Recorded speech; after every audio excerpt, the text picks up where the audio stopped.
말씀합니다. 예수님께서 세 명의 제자를 들고 변화산에 올라가셨지요. 변화되셨습니다. 모세와 엘리야가 나타났습니다. 너무너무 이 광경에 좋아서 베드로가 말했습니다. 주님, 이곳에 초막 셋을 짓고 너무 좋습니다. 주님 모습도 너무나 황홀합니다. 이곳에서 합시다. 아니다. 결국에 변화산 내려왔더니 변화산 밑에 9명의 제자들이 말입니다. 한 명의 아이가 간질하는데 이 아이를 놓고 서로 기도하고 고치겠다고 하다 못 고쳤습니다. 주님 오셔서 이 아이 병을 고치고 난 다음에 여기 서기관과 그리고 주님의 제자들과 나눈 내용을 여기에 소개하고 있습니다. 여러분, 기적은 누구를 통해서 나타납니까? 꿈꾸는 자를 통해 역사하시는 하나님이신 줄로 믿습니다. 오병이어의 기적을 보세요. 주님께서 이들에게 먹을 걸 주라고 하니까 빌립이라고 하는 똑똑한 제자, 철학적이고 계산적인 제자가 뭐라고 말했습니까? 부정적인 사고를 가지고 주님, 이것은 빈들입니다.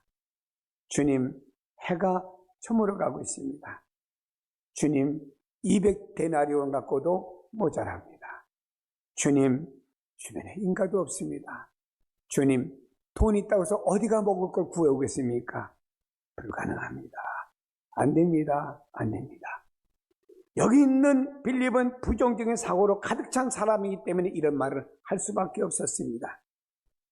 우리의 삶 속에 축복과 기적을 가져오고 있는데 가장 무서운 장애물은 부정적인 사고라고 하는 것을 기억하고 우리 안에 부정적인 사고를 늘 추방하도록 애를 써야 됩니다. 이스라엘 백성들이 왜 가나안 땅에 못 들어갔습니까? 그 이유 중 하나가 뭔가요? 부정적인 불신앙 때문에 못 들어간 거예요. 그러나 긍정적인 사고주의자와 믿음을 가졌던 여호수아와 칼렙은 가나안 땅에 들어갈 수 있는 믿음의 사람이 되지 않았습니까? 어떤 사람은 매사에 부정적인 선입견을 가지고 사람을 대합니다. 그것은 자기 자신도 해롭게 만드는 거예요. 예를 들면 어느 날 비가 옵니다. 어떤 사람 말합니다. 긍정적인 사람 말합니다. 비가 오니까 먼지가 안 나서 좋아. 부정적인 사람 말합니다. 비가 오니까 땅에 질퍽질퍽해서 미칠 것 같아. 똑같은 포도를 먹습니다. 긍정적인 사람 말합니다. 한국산 포도는 크기는 작아도 세계 어디서도 맛볼 수 없는 진짜 좋은 맛이야. 그러나 부정적인 사람 말합니다. 한국산 포도는 씨가 많아 신경질나 못 먹겠어. 이렇게 말하겠죠. 빌립보서 4장 13절에 말합니다. 내게 능력 주시는 자 안에서 내가 모든 걸 할 수가 있느니라. 하나님이 능력 주시면 모든 걸 할 수가 있다. 하나님이 능력 안에는 기적에 포함되어져 있다라고 하는 말씀을 우리에게 주고 있는 거예요. 야곱이라는 사람은 꿈을 가졌습니다. 내가 왜 둘째 아들이냐? 난 장자이어야 된다. 난 장자 명분을 어떻게든지 얻겠다. 꿈을 가졌습니다. 요셉은 꿈을 꿉니다. 자기 묶은 곡식단을 향하여 형제들이 11개 곡식단이 작을 향하여 절하는 꿈을 꾸었습니다. 밤하늘을 바라보는데 해와 달과 11개 별이 밤하늘을 바라보는 요셉을 향하여 꿈을 꾸는 꿈을 꿨습니다. 이것은 꿈이었지만 요셉은 꿈대로 결국에서 나중에 애굽에 가서 국무총리가 되었고 아버지도 모든 가족들이 다 그 요셉에 와서 혜택과 은혜를 입게 되었지 않습니까? 꿈을 가지는 자와 하나님과 함께 하시고 꿈을 가지는 자에게 기적의 역사도 일어납니다. 잠언 16장 1절에 말합니다. 마음의 경영은 사람에게 있어도 말의 응답은 여호와께로부터 나오느니라. 마음의 생각과 경영은 사람에게 있었는지 모르지만 거기에 대한 응답은 하나님께로부터 이루어진다고 우리가 말씀하고 있습니다. 그렇습니다. 케네디 대통령의 자서전에 보면은 케네디 가문의 자녀 교육을 시킬 때 이렇게 시킨답니다. 우리 가문에 노는 없다. 예스뿐이다. 그러나 내가 한 일은 무슨 일이든지 내가 책임을 져라. 이것이 케네디 가문의 가훈입니다. 케네디가 가의 부모님들은 자녀를 키울 때 말입니다. 부정적인 사고를 주입시키는 것은 금기로 했습니다. 그리고 넌 대통령이 될 수가 있다. 자신감. 이런 네 형제 모두 대통령 제목으로 길을 낼 수가 있었다고 말합니다. 이런 이들에게 꿈이 이들을 기적을 만들어 대통령까지 가도록 만들어줬다 이 말입니다. 기적이 없습니까? 있지요.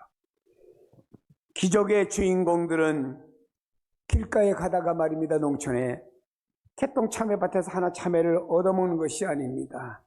기적의 주인공들은 꿈을 가지고 추구하는 사람들의 몫이 된다라고 하는 것입니다. 오늘 본문에 말씀하고 있습니다. 한 사람이 예수께 와서 꿇어 엎드려 이르되 주여 내 아들을 불쌍히 여기소서 그가 간질로 심히 고생하여 자주 불에도 넘어지면 물에도 넘어지는지라 라고 말씀했어요. 간질병에 걸리는 아들을 아버지는 마지막 소원은 세상에 소망이 없어 내게 마지막 소망은 예수님께 가면 고침받을 수 있다고 하니까 주님께 가자 해서 예수님께 와서 꿇어 엎드려 자비를 요청하고 있는 것입니다. 그는 예수님의 소망이었습니다. 예수님의 꿈이었습니다. 그리 주님께 나와서 이렇게 그 주님 앞에 부르짖는 모습. 당시에 간질병은 미친 병이라고 불렀고 넘어지는 병이라고 생각했습니다. 한번 넘어지면 5분 10분 정도 발작을 일으킵니다. 이때 환자 이부에서는 거품이 막 일으키게 되고 말입니다. 그리고 심지어는 무의식적으로 자기를 자해하기도 합니다. 그래서 유대인들은 간질을 가리켜 귀신이 들린 병이다 이렇게 말하고 있습니다. 이 아버지는 이렇게 병든 이 아들을 고치겠다고 예수님만이 소망이었고 주님께 데려왔어요. 주님께 데려왔습니다. 주님이 심할 수 있다라고 주님께 데려온 비전을 가지고 나온 겁니다. 18절에 보니 이에 예수께서 꾸짖으시니 귀신이 나가고 아이가 그때부터 나으니라. 마지막 소망의 끈을 가지고 주님께 나온 결과 주님에 의해서 고침받는 기적의 역사가 이 아들에게 일어난 줄로 믿습니다. 고침받은 이 아버지와 아들이 어떻게 집으로 돌아갔겠습니까? 그들의 감격은 말할 수 없어요.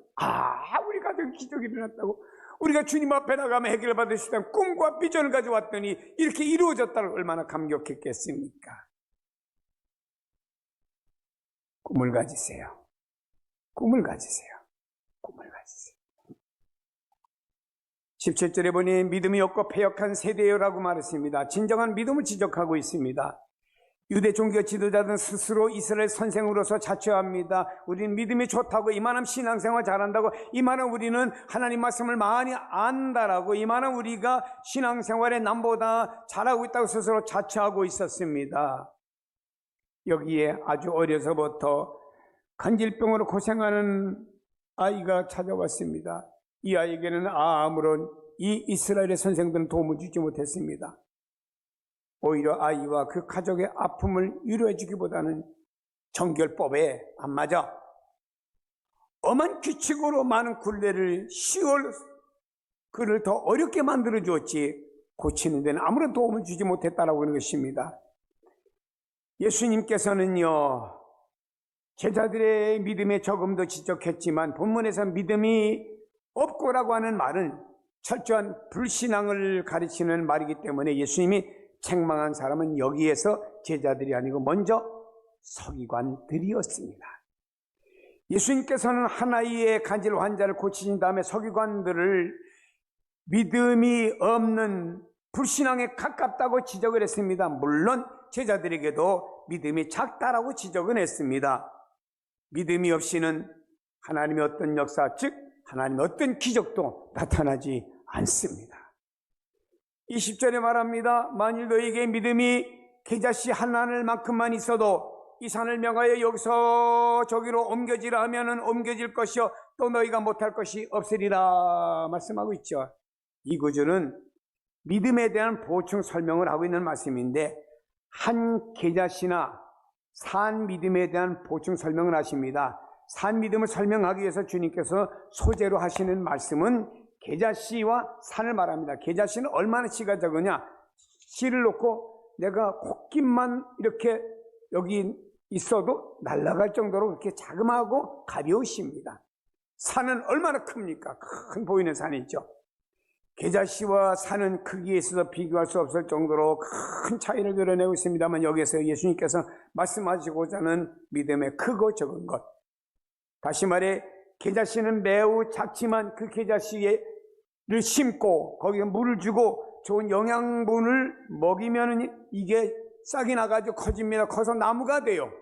나무가 되고 가지가 거기 뻗어납니다. 그 가지에는 새들이 와서 집을 짓습니다. 겨자씨가 나무로 성장하면 이렇게 된다 이 말입니다. 여러분, 겨자씨 믿음의 겨자씨만큼만 믿는 믿음은, 겨자씨 같은 믿음은 뭘 말하냐? 겨자씨 같은 믿음, 어떤 삶 속에서도 하나님을 신뢰하며 소망을 갖는 믿음이 바로 이 겨자씨 같은 믿음이에요. 여기 산은 뭘 말합니까? 여러분, 산을 여러분이 옮길 수 있어요? 이 산 옮겨져라. 어떻게 산이 옮겨집니까? 그러나 이 산은 사람의 능력으로 해결하기 어려운 문제, 난제들을 상징하기도 합니다. 본 구절에서 어떤 문제라도 생명력 있는 믿음만 소유한다고 하면은 바로 하나님의 능력에 의해서 능히 해결받을 수가 있다라고 하는 말씀입니다. 자, 어느 산 위에 바위가 있습니다. 소나무 씨가 하나 똑 떨어졌는데 그 바위 틈새로 떨어졌습니다. 근데 여기에서 싹이 나면서 뿌리를 뻗습니다.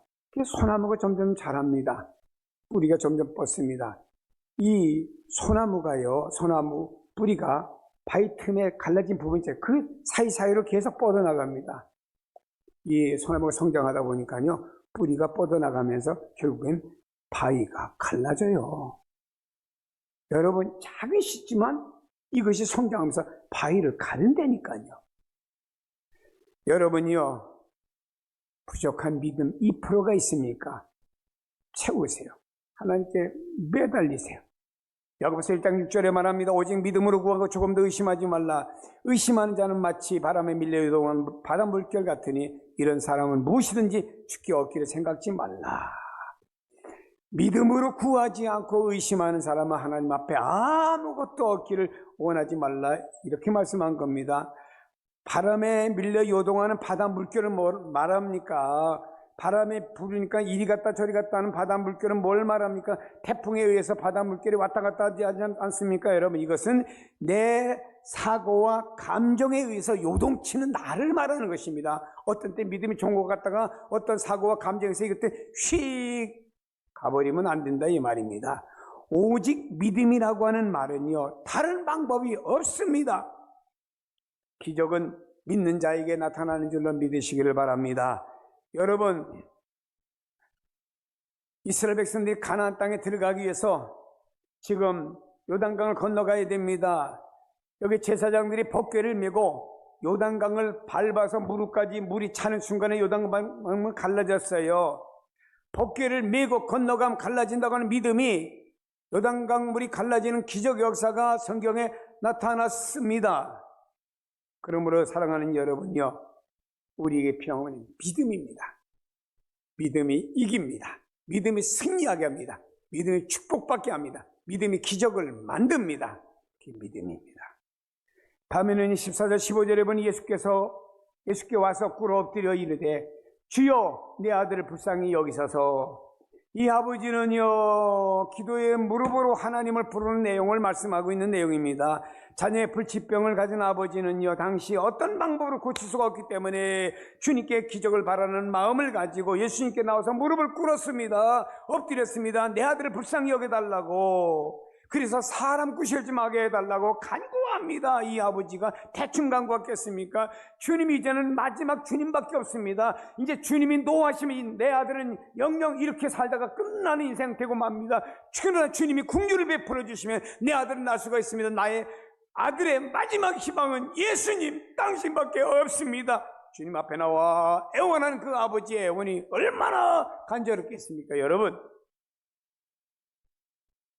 여러분, 동일한 내용을 마가복음에는 제자들이 아이의 병을 고치지 못한 원인을 물었습니다. 주님, 과거에는 우리가 병자도 고치고 내 지금은 못 고쳤습니까? 라고 물었을 때 예수님께서 마가복음 9장 29절에 말씀했습니다. 기도 외에는 다른 것으로 이런 유가 나갈 수가 없느니라. 기도 외에는 다른 것으로 이런 기적이 나갈 수가 없다, 이런 말씀 아닙니까? 제자들은 기도함으로 하나님의 능력을 의지하는 데 실패했다고 하는 말씀 아닙니까? 마가복음 11장 24절 말합니다. 그러므로 내가 너희에게 말하노니 무엇이든지 기도하고 구하는 것을 받은 줄 믿으라. 그리하면 너희에게 그대로 되리라. 하나님의 말씀인 줄로 믿습니다. 무엇이든지 기도하며 구한 것은요, 받은 것과 마찬가지라, 이런 말씀 아닙니까? 사람들은요, 불완전한 존재이기 때문에 기도할 때 하나님의 뜻처럼 생각하고 기도하지만 실제는 그것이 인간적인 정욕을 위한 간구가 많기 때문에 응답받지 못하는 경우가 허다한 겁니다. 그러므로 성도들은 먼저 기도할 때 무조건 간구할 것이 아니라 하나님의 뜻이 무엇인지 먼저 분별을 하시고 그 뜻에 합당한 기도할 때는 그 기도는 다 응답받는 줄로 믿습니다. 훌륭한 믿음의 사람들 한결같이 기도에 힘쓰는 사람이었습니다. 사도 바울도 뭐라고 말했습니까? 쉬지 말고 기도하자고 그랬지요. 자신도 말입니다. 감옥에 갇혔을 때 바울과 실라가 말입니다, 찬송하며 하나님 앞에 기도했어요. 자신도 기도를 실천했습니다. 그랬더니 하나님 감옥문을 여는 기적을 베풀지 않습니까? 뭐가? 기도가 그 철창으로 되어 있는 감옥문을 여셨다니까요. 하나님이. 우리가 살아있는 이 시대에 기도가 결핍되는 시대에 많은 사람들이 살고 있습니다. 기도가 약한 예배, 기도가 없는 교육, 기도가 없는 봉사 종종 봅니다. 어떤 면 성도들이 주일날 교회 나오면은요, 기도하기보다도 마주 앉아 커피 마시면서 부정적인 얘기, 쓸데없는 얘기하면서 교제하기를 좋아하는 성도들이 있지 않습니까? 아무런 믿음의 생산성 없는 이런 행위들 있지 않습니까? 기도해야죠. 세상 거 다 누리며 기도 없이 어떻게 하나님의 역사와 하나님의 기적이 있기를 우리가 기대할 수가 있겠습니까? 어떤 사람이 공무원 되기 위해서 3년 동안 고시촌에 들어가서 친구도 안 만나고 휴대폰도 꺼놓고 주먹밥 먹으면서 김밥 먹어가면서 시간 쪼개서 그냥 이마에 시간 막 절약해서 준비해가지고 공무원 고시에 합격했습니다. 그랬더니 어느 동사무소로 발령을 내더래요. 동사무소에 초짜가 들어가니까 당신은 매일같이 우편을 붙여라 해서 매일같이 우편을 붙였답니다. 여러분, 이 공무원 되기 위해서도 이렇게 3년 동안 모든 거 다 끊어버리고 여기에 올인하니까 되는데, 하나님 앞에 기도하는 사람이 할 거 다 해가면서 뭘 기도하고 무슨 응답을 받습니까? 안 됩니다. 우리 하나님 앞에 간절한 기도는요, 내가 공무원이 되어야 되겠다, 내가 사법고시 합격해야 되겠다, 내가 외국고시 합격, 이런 마음을 가지고 머리를 싸면은 이런 사람들이 이게 간절한 방법 아닙니까? 기도도 이렇게 간절해야 되는 거예요. 여러분, 우리가 기도하기 위해서는 좀 다른 것 좀 중단하고 멀리하고 하나님과 교제할 때 거기에 신령한 하나님의 역사가 임하는 것입니다. 우리가 어떤 취업을 하기 위해서 수능고사를 자녀들이 보니까, 아니 내가 몸이 아플 때 혹은 우리 사업이 어려울 때 이럴 때만 기도하는 것이 아닙니다. 본문의 제자들을 보세요. 과거에 능력을 행했던 제자들입니다. 이 제자들 통해서 병든 자가 일어나고 귀신이 나갔었습니다. 그랬던 제자들이 여기에 아무런 능력을 행하지 못했습니다. 귀신이 안 나갔어요. 이 아이에는 귀신이 안 나갔습니다. 이 아이 병이 고쳐지지 않았습니다. 왜 그랬을까요? 그 제자들은 현재적인 그때 기도가 없었기 때문입니다. 너희들에게 현재 기도가 없었다고 하는 주님이 지적하지 않습니까? 여러분, 아마 이들은 주님께서 변호산에 올라가신 다음에 뭐해서 9명이 잡담을 했는지 잠잤는지 몰라요. 그러나 이들 통해서 능력은 안 나타났습니다. 분명히 안 나타났습니다. 그래요, 여러분, 이랬던 주님의 제자들이었습니다. 베드로는 주님을 부정하기까지 했어요. 그러다 오순절 이후에 기도의 맛을 알았죠. 하루에 3번씩 성전에 들어가서 기도하다가 성전 미문에 있는 남에서 안진병이 된 사람에게 예수 이름으로 말할 때 일어났습니다. 뭐라고 하다가 기도입니다. 사랑하는 여러분이여, 주님 앞에 나와 하나님의 능력으로 병고침 사람들, 수많은 사람들을 보면 이렇게 주님 앞에 나와서 애절하게 간절하게 부르짖습니다. 다윗의 자손 예수여, 우리를 불쌍히 여기소서. 다 기도한 사람들입니다. 이런 사람은 가지가지 질병들이 다 낫습니다. 여러분이 환난과 또 어려움 당하거나 재앙 가운데 있을 때 좌절하지 않고 승리하며 하나님의 기적을 체험하기를 원한다고 하면은 그 비결은 기도입니다. 기도가 영혼의 호흡이라고 하면은 기도를 쉬는 것은 내 영혼을 죽게 만드는 것 아닙니까? 징기스칸이 임종이 가까워질 때 오형제 아들을 불러놓았습니다. 첫째 아들에게 내 주머니 손 좀 넣어봐라. 하나의 노끈이 나왔습니다. 끊어봐라. 딱 끊었습니다. 과연 내 아들이다. 힘이 세구나. 둘째도 넣었다가 끊어봐라. 또 노끈 나왔습니다. 끊어. 다섯째까지 똑같은 방법으로 했습니다. 다 끊어졌습니다. 이번에는 아버지가 노끈 5개를 다 이렇게 둘러가지고 5 겹줄이 된 노끈을 가지고 큰아들부터 막내까지 끊어보라시나 못 끊었습니다. 징기스칸은 아들들에게 이렇게 마지막 유언에 말했습니다. 너희 5형제가 5겹줄처럼 뭉치기만 하면 중원은 통일시킬 수가 있다. 이게 징기스칸의 마지막 유언적인 이야기였습니다. 교회가 기적을 체험하려고 하면요, 기도의 5겹줄을 소유하게 될 때 교회는 기적의 역사가 일어나고요, 여러분의 가정의 식구들이 5겹줄이 되고 여러분들이 5겹줄이 되면요, 그곳에 기적의 역사가 일어난다는 사실을 믿으시기를 바랍니다. 예수님께서도요, 보리떡 5개에 물고기 2마리를 가지고 하늘을 바라보며 축사 뭐 했어요? 기도하지 않았습니까? 거기에 기적이 일어났어요. 그 기도에는요, 장정만 5,000명이 먹고도 12강질이 남는 이런 역사가 일어난 것은 바로 기도입니다. 기도하는 가운데 하는 역사가 일어납니다. 자, 이렇게 묻고 싶습니다. 하나님의 기적은 현대에도 있는가? 어떤 사람은 있다, 없다 말하겠죠. 저는 있다고 말합니다. 왜냐? 성경이 기적의 책이기 때문입니다. 성경을 믿는 사람들은 성경 안에 있는 여러 가지를 체험할 수가 있다 이 말입니다. 창세기 보세요. 하나님이 창조한 모든 것들은 기적 아닙니까?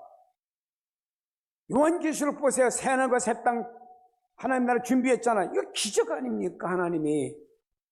창세기부터 요한계시록까지 성경에는 많은 기적들이 실려있기 때문에 성경을 믿는다고 하면은 그 사람들은 지금도 기적은 일어나고 있다고 믿을 것입니다.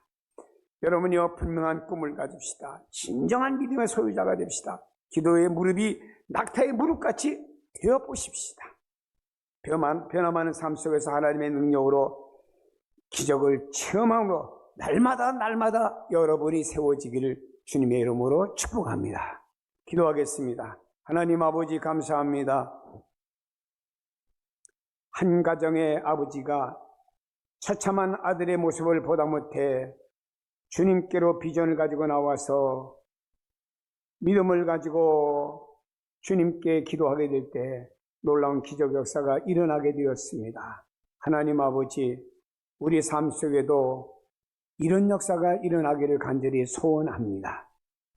많은 사람들이 인간의 이성과 합리주의와 세속주의가 기적을 부정하려고 하지만, 그러나 하나님의 능력과 기적은, 하나님의 축복과 역사는 지금도 있습니다. 믿음을 갖게 하여 주옵소서. 예수 그리스도의 이름으로 기도하옵나이다.